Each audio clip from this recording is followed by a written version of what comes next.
Right, let's see if we can get into this. So let's get rid of the inks. So just to clarify, on the corner. Yeah, so change me. There we go.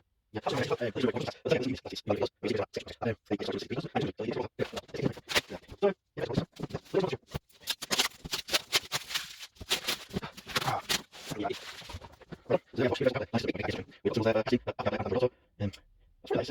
Pontypridd. Or Pontypridd. I don't know what that is, unless it's a service centre or something. So the CE mark, do we believe that? And looks like on that side there's just a few screenshots. Yeah. So anyway, let's lift the lid. Took a bit of a batting on the left hand corner, but there we go. So what we've got here, little destruction manual, which we all know how we like to read these, don't we? But, yeah, that's that. Little bit of packaging. The device itself, which is nice little bag. It says it's packed in foam, so it's been quite well protected. Let's have a look. Micro SD card, and then here we've got USB port, and on the other side, AV in, audio in the centre, and DC 12 volt input. And we've got a grub nut. Now I'm assuming this is to take the mount when the ball goes in there. So we shall find out in a minute. I'm not going to take the protective wrapping off it yet. You can see there.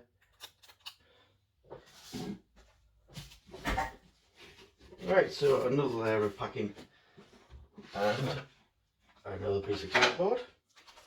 So this is the anti-slip. So you're going to sit this on top of your dashboard, and then your dashboard will be mounted, or just sit on top of that. It stops it sliding backwards and forwards when it's mounted to your screen. Alright, but we'll look at that more in depth when we fit it. So we've got an audio jack lead, so 3.5mm jack lead at each end, jack port. So that's if we're using an auxiliary. What else have we got in here? So power. So, and there we have here, look, a push button for on and off. So how long is this lead? Let's have a look.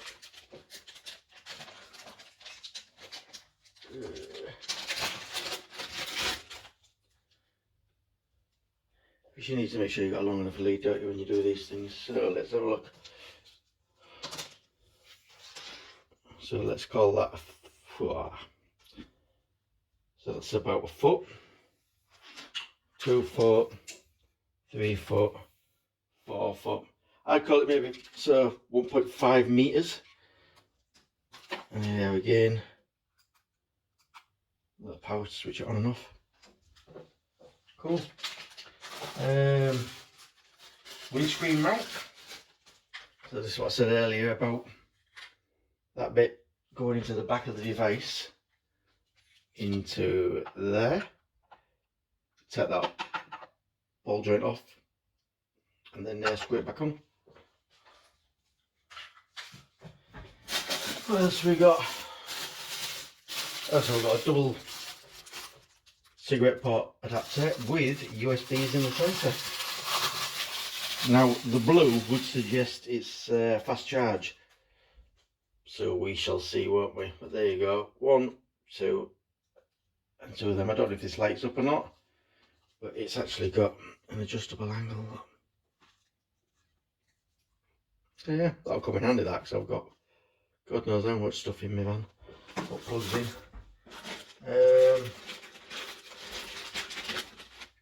Camera, which is there to mount on the rear of your vehicle if you're going to use it.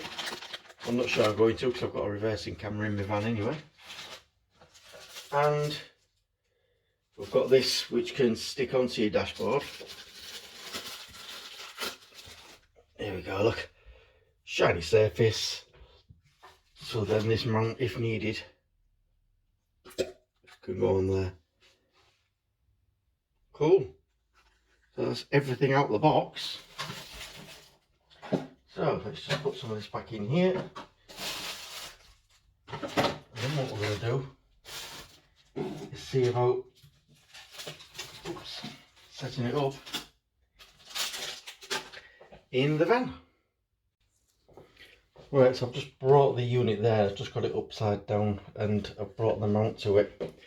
So what we're going to do is, you'll see that doesn't push in there, so what you have to do is release this, slide this over the ball joint, back down, push, and there you go. That's securely fixed in there now. And I believe if I turn this around, if I turn this way, there's a thread there and you've got an extendable arm. So I suppose that's really for, I mean, some people might have a bigger dashboard or a longer dashboard or whatever, depending on where you want to put it in your car, I suppose, or your van. But yeah, that's quite nifty, that. So if you imagine. Right, so now I'm going to stick this thing across there, but before I do that, I'm just going to use a bit of my Autosmart G101.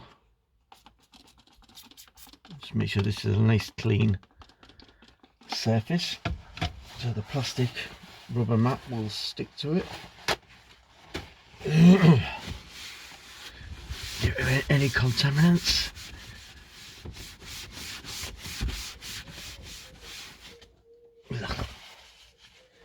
Right, let's unwrap this.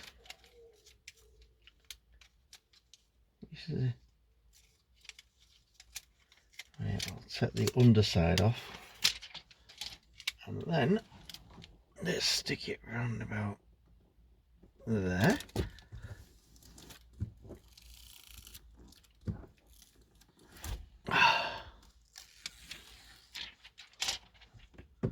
That's actually quite tacky, though. The rubber, it stops your device slipping around. Right, let's have a look.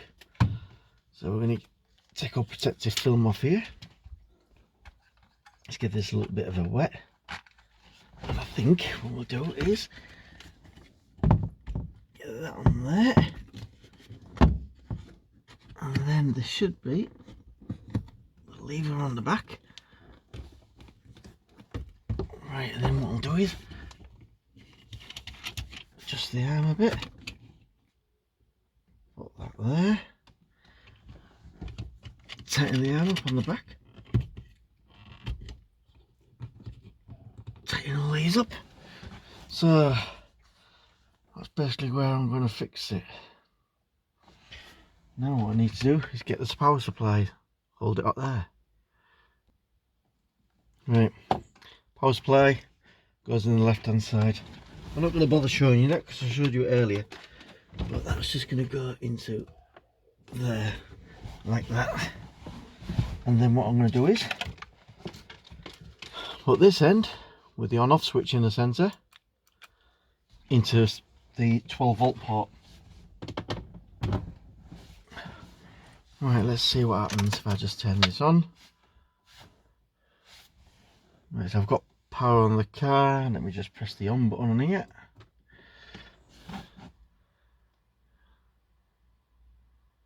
There's a little motif on there. I've not took the protective film off there yet, so.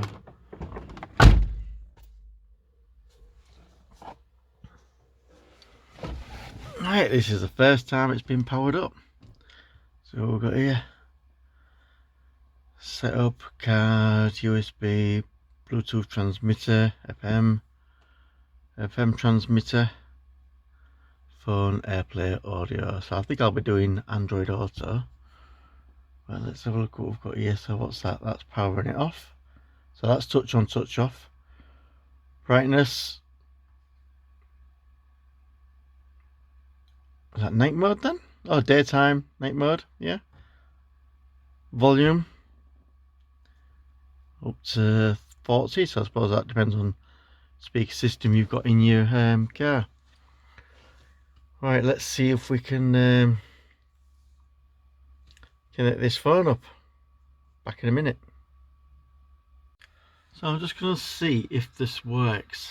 I think I've just worked out. What I've got is I've got an RFID tag in here which automatically starts Alexa on my phone, so then it goes into auto mode. So I'm just going to try and see if I ask it to navigate me somewhere, whether it opens up the map on here. Get rid of that because I've previously had a map there. Exit navigation there. Right, so what I'm going to do, I'm going to ask it to navigate me to work, because it's going to be running Alexa in auto mode. It's going to be connected to my Roadtop 8.8, which then is transmitting the information to my stereo via the FM frequency. It can be connected via an auxiliary lead or via Bluetooth, because this is the type which has 2 Bluetooth devices inside it. So what I'm going to do is see if this starts up now. There we go. There we go. That's in auto mode already, because I've already got my car started up. I've muted the volume because there was music playing. So now what I'm going to say is, Alexa, navigate to Cottingham.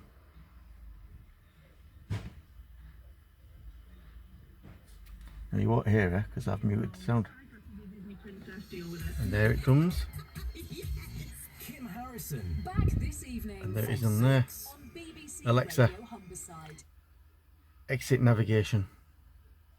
Cancelling navigation. Stopping navigation. And it's not Kim tonight. It's Phil White with you from 6 o'clock this evening. So yeah, so lovely things that you'd expect of a Wednesday I think that's just a little nifty thing, really. And obviously I can make my calls. Anyway, that's the end of the Roadtop 8.8 unboxing, installing, and hopefully working. You'll see there, getting the maps to work from Alexa to the IPS screen. I think that's a brilliant touch. I can use that, I didn't mention it in the video, but you can use it via Waze or Google Maps, so take your choice. Something else I didn't point out as well was on the cigarette adapter you get, the 12-volt adapter you get, it has a little LED display on it which shows the voltage what you actually taking through your socket. So that's not a bad one. Something else I wanted to mention as well is that 90% of my viewers, or I haven't got that many as it is at the minute, but 90% of them are not subscribed. So if we could just get a few more subscribes, a few more likes. Well, I'm new at this, I'm usually in the building game and doing videos on building game if you check out my channel. But I just wanted to do something a bit different, see how it goes. Anyway, please like, subscribe, and bing, that bell. See you soon.